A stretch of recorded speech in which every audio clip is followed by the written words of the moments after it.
নতুন বছর দিয়ে কি হবে? আমি মানুষটা আগের মতোই আছি।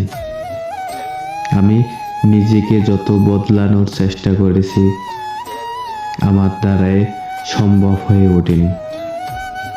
আমি যতই চেয়েছি নিজেকে পরিবর্তন করতে, আমি তা কখনোই সম্ভব করতে পারিনি।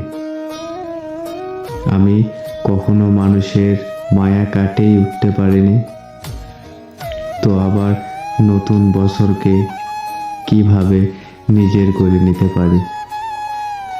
যে মানুষটাকে সবাই সহজে ছেড়ে চলে যেতে পারে, সেই মানুষটা কেমনে ভালো থাকতে পারে?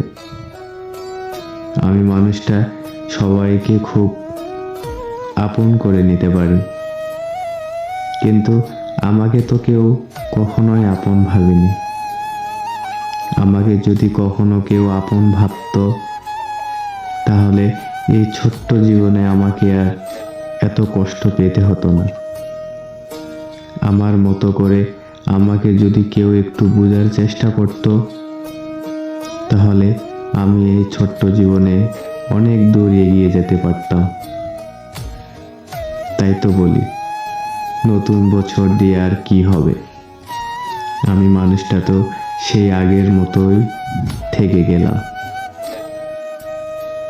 তো তাদের জন্যই শুভকামনা রইল, যারা মানুষকে কষ্ট দিয়ে সামনের দিকে এগিয়ে যেতে পারে।